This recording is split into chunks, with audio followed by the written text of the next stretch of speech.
go ahead and check in with our panel once again. If you're just joining us, of course, we've got a panel of experts from all over Tulsa that are joining us now, different perspectives, different expertises, that they're here joining us to talk a little bit about the race and what it's like this year. You know, something I want to go back to, I know Karen was addressing earlier, was it seems like, as we've been talking to the experts, that the last 6 months really has changed the face of this election.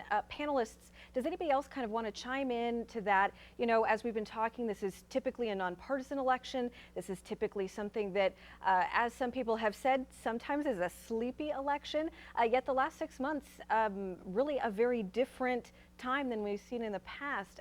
Anybody else have anything to weigh in on how the last 6 months have shaped this local election?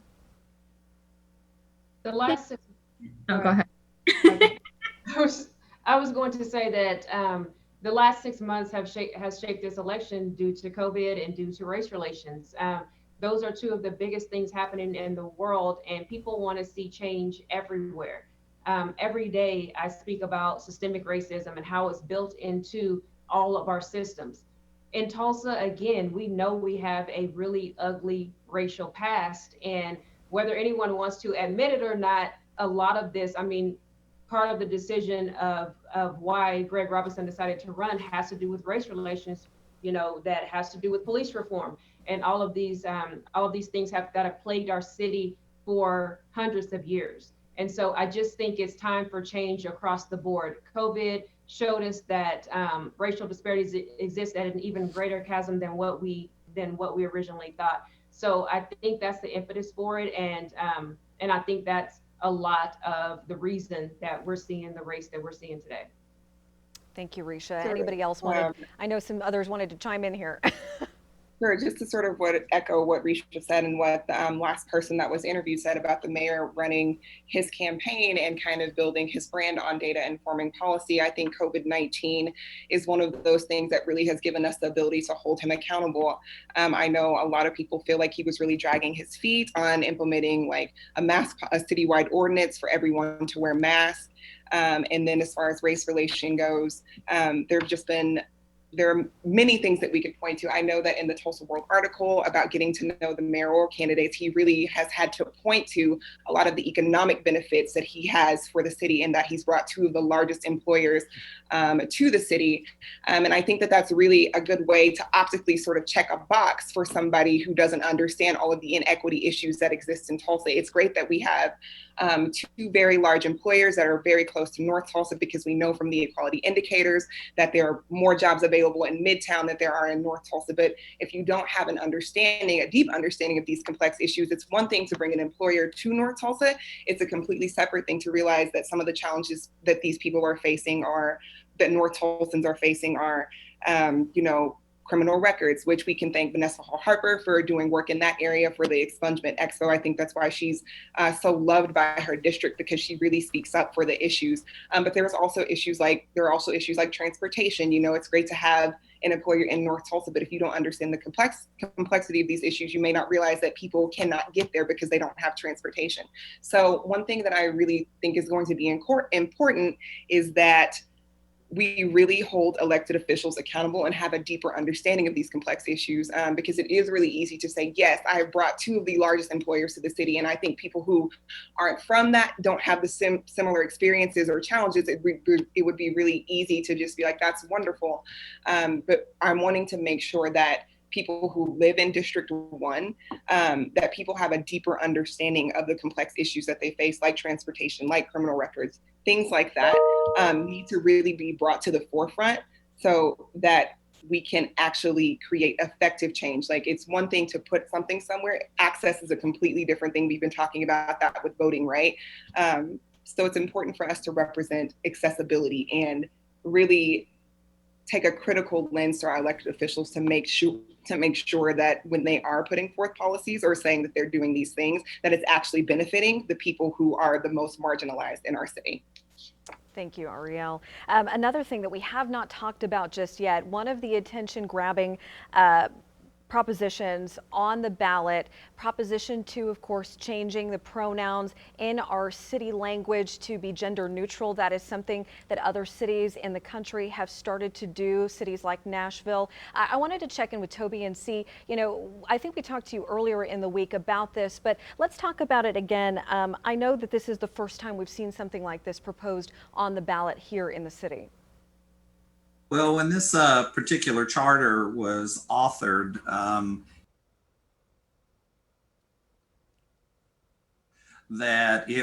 we expected that fire persons would be firemen, and we expected that nurses would be women, and we expected that school teachers, for the most part, were going to be women. And so we've saw in 50 years since this charter was first commissioned, we've saw that things have changed, and people have demanded that they would have access to all places of employment. Then we come along and we see that we have written into our charter where it refers individuals as him. And so we've been excited to see them come forward with this and add gender neutral language to the charter, because we feel like it's more reflective of where we are as a society and as we are as a culture. Mayor Bynum in August 17th last year, he passed protections for transgender persons, recognizing that transgender persons and gender expansive persons were visible, were present, and to make sure that the city was competitive in the workforce, because many of our largest employers already had those kind of protections. I've been real pleased to see that the mayor made the right decision, because the Supreme Court on June 15th affirmed that. So for us to see gender neutral language in our charter is a positive step forward that's more reflective of where we are as a society. Well, that is on the ballot today, and I want to get a kind of a general consensus from the panel to see, other cities, again, like I said, Nashville, passing something like this not too long ago. Is this something, what are you hearing and what are you seeing? Do you think that this will pass today, or what kind of reaction do you think it will have? You recognize that we're talking about really only a handful of references in the charter to Right. gender-specific situations. I think 3, 4. Someone correct me. Maybe 5. Yeah, very, very few. There's an interesting promise out there from city councilors that that they will come back and review ordinances.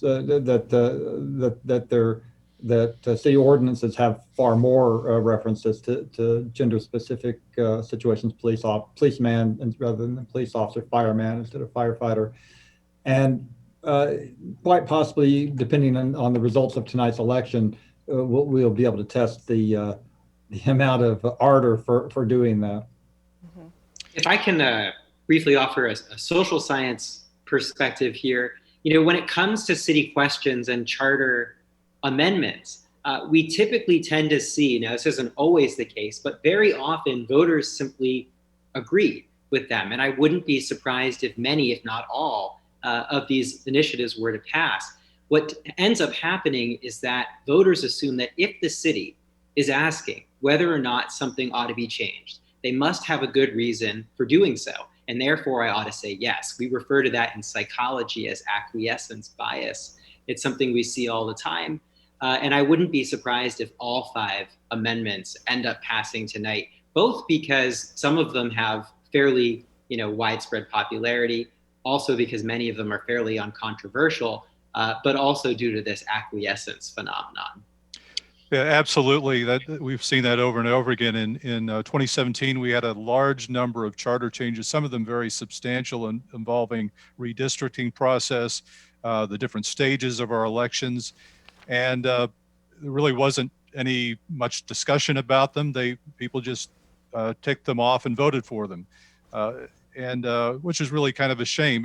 What it does demonstrate, though, is when somebody says, and a politician says, well, I just put it on the ballot for voters to decide, you realize that just the act of putting something on the ballot is not a neutral act. It is tapping into that acquiescence bias, whether it's a tax increase or a charter amendment, without some kind of interest group ginning up a campaign to try to promote or defeat it, it's not likely to get beyond that habit of just saying, yeah, sure, why not? Well, and that's one of Matt, do you have a sense, is there a fraction of the population that circles election day when they get their calendar every year so they can go vote against something, the opposite of the acquiescence factor? I've always put that at 10-15% of the voting population that wants to vote against the beginners. That's particularly true people who have anything that has the word tax in it. Yeah, for sure. I mean, the people who pay the most attention to ballot propositions are particularly the types of people who vote in elections like this one. And we haven't talked about this as much yet tonight, but elections like this taking place in August before the big show in November, turnout tends to be generally pretty low. And one of the things I'll be watching really closely tonight is to see if turnout in 2020 exceeds what it was in 2016. But as a general matter, it's the hyper engaged, the people who pay the most attention that turn out to vote in elections like the one we have right now. And that's precisely where you would see the types of people who are not going to succumb to, what we call acquiescence bias and might read these amendments very closely. But as you and others noted, in Tulsa world, most of these amendments are fairly uncontroversial, and I wouldn't be surprised if all of them end up passing. Well, and just to add, we were going to talk about those, of course. Proposition 2, the one that has gotten probably the most media attention, but here to kind of summarize the other propositions that are on the ballot, the greatest, Proposition 4, specifically how the city attorney is hired. Proposition 3 deals with the city council's power as it pertains to city positions. Proposition 1 removes references to partisan primary elections.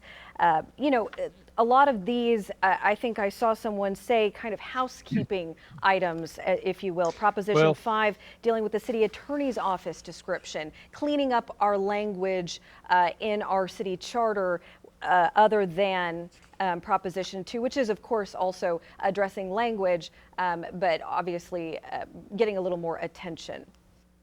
Well, 3, 4, and 5 really are substantial changes. 4 and 5 both deal with the city attorney's office.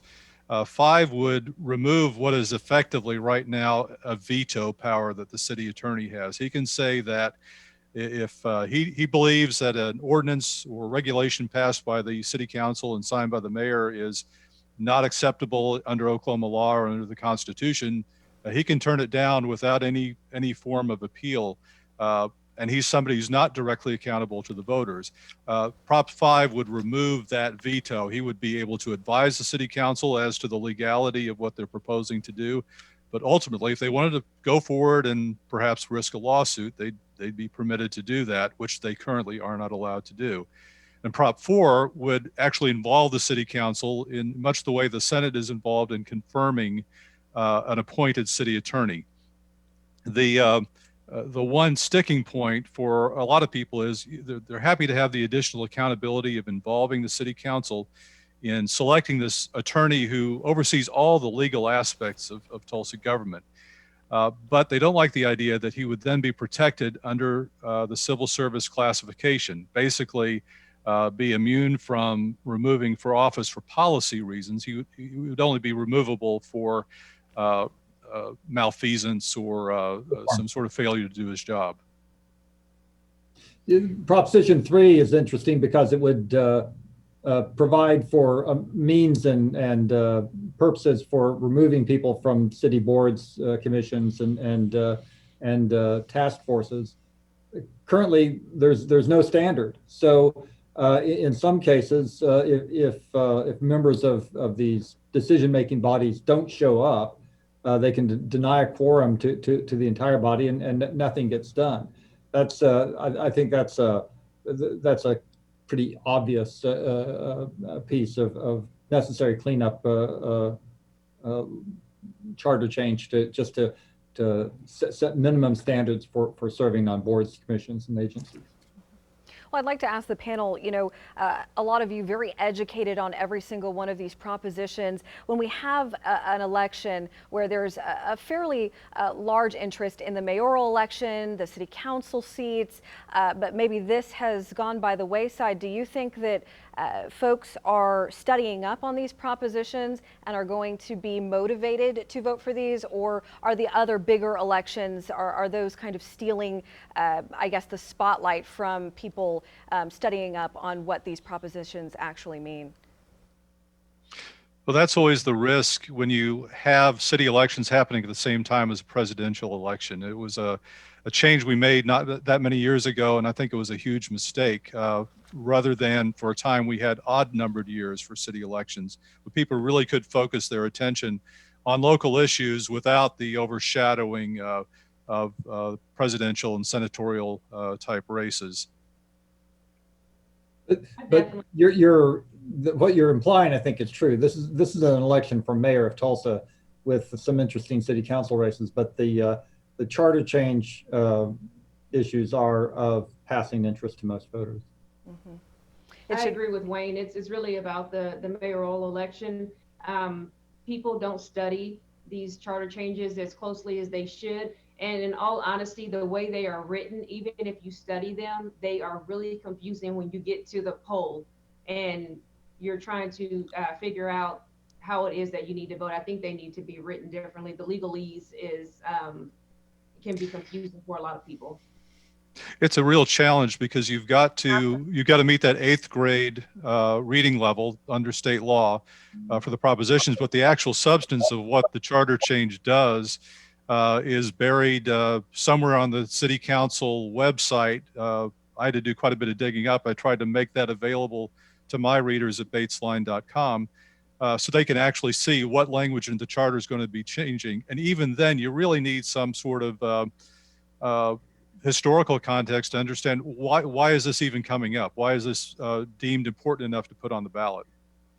That's what I was going to say. We do our best to try to educate our voters and the people that engage with us, but really it's the candidate races themselves that get the most attention, and in this election, particularly the mayor's race. And we do our best we can to provide people sources, but without that historical context, a lot of people just don't really know what they're even researching, quite frankly.